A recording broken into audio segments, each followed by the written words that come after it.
तो चलिए आगे हम लोग देखते हैं merits of joint stock company. क्या क्या फायदे होते हैं जॉइंट स्टॉक कंपनी का। A company form of business organisation is very popular for undertaking big businesses. देखिए, जब आपको बहुत बड़ा बिजनेस करना है तब आप सोल प्रोप्राइटरशिप, पार्टनरशिप ये सब नहीं करोगे, तब आप करोगे company form of business. It has the following merits. अब इसके फायदे क्या क्या है आइए देखते हैं। Large resources. A joint stock company can raise larger financial resources because of its large number of members, and it can raise funds through debentures, public deposits, loans from financial institutions without much difficulty.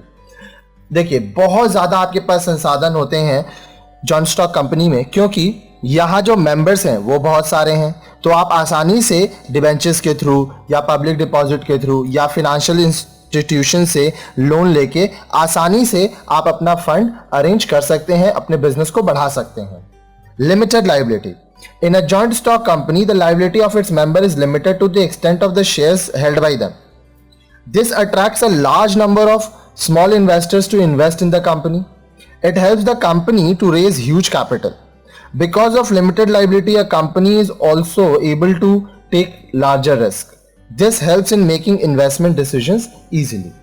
अब देखिए क्या बोल रहा है, जो joint stock company है उसमें जो लोग पैसा लगाते हैं उनका जो लायबिलिटी है उतना ही है जितना वो पैसा लगाए हैं। मान लीजिए आप किसी कंपनी का 10,000 रुपया का शेयर खरीदे, तो आपका उस कंपनी में लायबिलिटी कितना हुआ, 10,000 तक। आपको उससे ज्यादा पे नहीं करना है, ठीक है, और आपका जो नुकसान है वो मैक्सिमम 10,000 तक ही हो सकता है। साथ ही साथ आप थोड़ा थोड़ा पैसा भी इन्वेस्ट कर सकते हो, इसीलिए जो स्मॉल इन्वेस्टर्स हैं वो भी पैसा इन्वेस्ट करते हैं। साथ ही साथ बोल रहा है कि जब थोड़ा थोड़ा करके बहुत लोग पैसा इन्वेस्ट करते हैं तो आपको बहुत सारा कैपिटल अरेंज हो जाता है। उसके बाद बोल रहा है कि कंपनी के पास जब पैसा रहता है और उसका लायबिलिटी लिमिटेड है, इसलिए वो रिस्क ज़्यादा ले पाता है और बहुत लोग इसमें इन्वॉल्व हैं, डिसीजंस अच्छे से होते हैं, इसलिए जो इन्वेस्टमेंट का डिसीजन है वो भी आसानी से और अच्छे से लिया जा सकता है। Next, continuity of existence. A company is an artificial person created by law and possesses independent legal status. It is not affected by the death, insolvency, etc. of its members. Thus, it has a perpetual existence. बोल रहा है देखिए कि continuity of existence है, business काफी दिन तक, काफी सालों तक चलता है, क्योंकि यहां पे बहुत सारे लोग इन्वॉल्व हैं। साथ ही साथ एक कंपनी लॉ के थ्रू बनाया जाता है और इसका एक लीगल स्टेटस अलग होता है, मालिक अलग, कंपनी अलग, बहुत सारे लोग हैं। अगर मान लीजिए मालिक को कुछ हो भी जाता है, मालिक मर जा रहा है, जो भी मेंबर्स हैं इसके, क्योंकि जितने मेंबर्स हैं वो सब मालिक हैं, कुछ काम करते हैं जो बोर्ड ऑफ डायरेक्टर्स या डायरेक्टर्स आप चुनते हो, ठीक है, बाकी जो शेयर होल्डर्स हैं वो भी कहीं ना कहीं मेंबर्स हैं, वो कहीं ना कहीं मालिक भी हैं, क्योंकि जब आप किसी बिजनेस में पैसा लगाते हैं तो आप उसके मालिक हुए, लेकिन जब आप शेयर्स के थ्रू लगाते हैं तो आप इनडायरेक्ट ओनर हुए।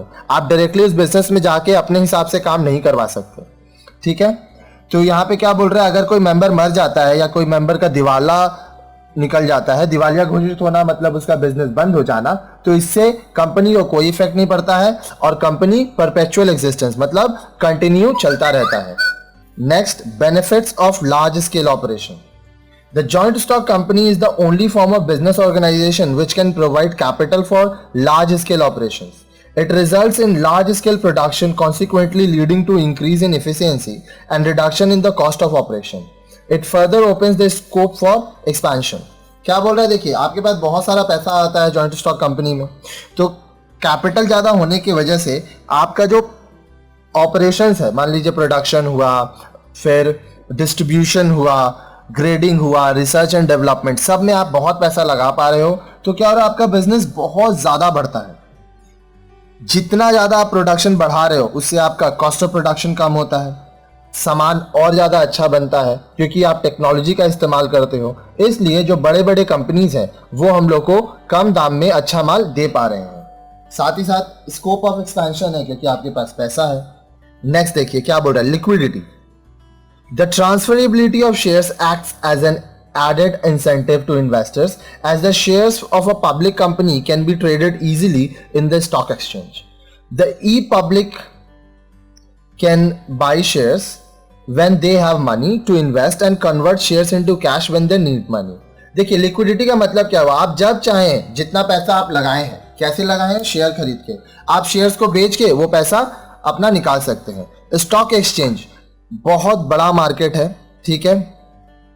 इसको SEBI security exchange board of India इसके ऊपर कंट्रोल रखता है। तो लोग जब चाहे किसी भी कंपनी का शेयर खरीदें, उसमें पैसा इन्वेस्ट किए। अगर उनका मन है 1 घंटा में, 2 घंटा में, 5 घंटा में, 1 हफ्ता में, 1 महीना में, 1 साल, वो जब चाहें उसको बेच के अपना पैसा निकाल सकते हैं। साथ ही साथ देखिए, अब ये सब कुछ ऑनलाइन होता है, तो अगर आपको कैश भी करना है तो आपके पास डीमैट अकाउंट होगा। हम लोग इसके बारे में भी वीडियोस बनाए हैं कि किस तरह से शेयर ट्रेडिंग होता है। और कंपनी वाला अगर आप पढ़े होंगे अकाउंट्स का, तो वहां पे भी हम लोग बताए थे कि कैसे शेयर खरीदा जाता है और क्या क्या रेट्स पे क्यों एप्लीकेशन होता है, अलॉटमेंट होता है, ये सब कुछ हम लोग वहां पढ़े। ठीक है, सिंपल टर्म्स में यहाँ पे आप समझिए कि जो लिक्विडिटी है, कि आप जो शेयर खरीदे आप जब चाहें उसको बेच सकते हैं और अपना जो पैसा आप लगाए हो उससे आप प्रॉफिट कमा सकते हैं। लेकिन ये ध्यान रहे, अगर मान लीजिए आप कोई शेयर 5,000 में खरीदे हैं और उसका दाम कम होके 4,500 हो गया, तो आपका 500 नुकसान हो गया। ठीक है, और इसी तरह से अगर 5,000 का शेयर का 6,000 दाम हो गया तो आपका 1,000 रुपया प्रॉफिट हो गया। Next, professional management. Companies, because of the complex nature of their activities and large volume of business, require professional managers at every level of organization. Because of the size of their business and the financial strength, they can afford to appoint such managers. This leads to efficiency in management of their affairs. क्या बोल रहा है, देखिए, companies बहुत बड़े बड़े होते हैं। आपके देश में बहुत जगह पर कंपनीज अपना व्यवसाय करते हैं, तो एक आदमी के लिए या सिर्फ कुछ लोगों के लिए ये मुमकिन नहीं है कि वो सब कुछ सही तरीके से चला पाए। इसलिए उनको क्या चाहिए, प्रोफेशनल्स, प्रोफेशनल मैनेजर्स हर एक लेवल पे। कोई चार्टर्ड अकाउंटेंट है, अगर कोई अकाउंट देख रहा है तो सब प्रोफेशनल्स हो। कोई आपका आईटी डिपार्टमेंट देख रहा है तो वो भी प्रोफेशनल हो। कोई सुपरवाइजर है तो वो भी प्रोफेशनल, मतलब सब पढ़े लिखे लोग हो। अब यहाँ पे आप शुरू से पढ़ रहे हो कि जॉइंट स्टॉक कंपनी में बहुत पैसा लगता है, तो वो पैसा लगता क्या है, इसी चीज पे तो लगता है कि आप अच्छे अच्छे लोगों को जो कि शिक्षित हैं, जो कि काबिल हैं, उनको नौकरी देते हो और अपने काम को ज्यादा अच्छे से कर पाते हो। Research and development. A company generally invests a lot of money on research and development for improved process of production, designing and innovating new products, improving quality of product, new ways of training to its staff, etc. अब देखिए, आप किसी product को बना रहे हो, बेच रहे हो, प्रॉफिट कमा रहे हो, बहुत अच्छी बात है। लेकिन मार्केट में क्या है, चेंजेस होता रहता है, तो इसलिए बोल रहा है कि रिसर्च एंड डेवलपमेंट, आपको रिसर्च करता रहना पड़ेगा, डेवलपमेंट करता रहना पड़ेगा कि किस तरह से आपके बिजनेस में ग्रोथ हो। साथ ही साथ आपका जो मेजर रिसर्च होता है वो होता है कि प्रोडक्शन को कैसे अच्छा किया जाए, डिजाइनिंग, इनोवेटिव न्यू प्रोडक्ट्स, क्योंकि देखिए मार्केट में जितना नया प्रोडक्ट आएगा कस्टमर्स उसके तरफ शिफ्ट होंगे, एक बार ट्राई करेंगे, उनको अच्छा लगेगा तो उसको कंटिन्यू करेंगे। साथ साथ आप जो प्रोडक्ट बना रहे हैं उसका क्वालिटी आप कैसे बढ़ाएं, क्योंकि जो भी कस्टमर है एक बार तो ले लेगा, अगर उसको क्वालिटी अच्छा लगा तो वो वापस लेगा। इसलिए क्वालिटी ऑफ द प्रोडक्ट बहुत अच्छा होना चाहिए। साथ साथ जो स्टाफ आपके यहाँ काम कर रहे हैं, जो लोग, उनको आपको ट्रेनिंग देना है तो वो भी अच्छे से होना चाहिए। तो रिसर्च एंड डेवलपमेंट टीम जो है आपका, उसमें बहुत पैसा इन्वेस्ट करता है जॉइंट स्टॉक कंपनी और अच्छे से अच्छे तरीके से व्यवसाय को करता है। नेक्स्ट है tax benefits. Although the companies are required to pay tax at a high rate, ineffective their tax burden is low as they enjoy many tax exemption under income tax act। अब देखिए, बोल रहे हैं जो tax benefit है, ऐसे तो companies को बहुत ही टैक्स देना पड़ता है और जो रेट है वो काफी हाई रहता है, लेकिन इनकम टैक्स एक्ट के अनुसार बहुत सारा ऐसा चीज है जिसपे टैक्स एग्जेम्प्टेड है। एग्जेम्पशन का मतलब कुछ कुछ ऐसे चीजें हैं जिन पे टैक्स लगता ही नहीं है, तो इससे कंपनी को फायदा होता है।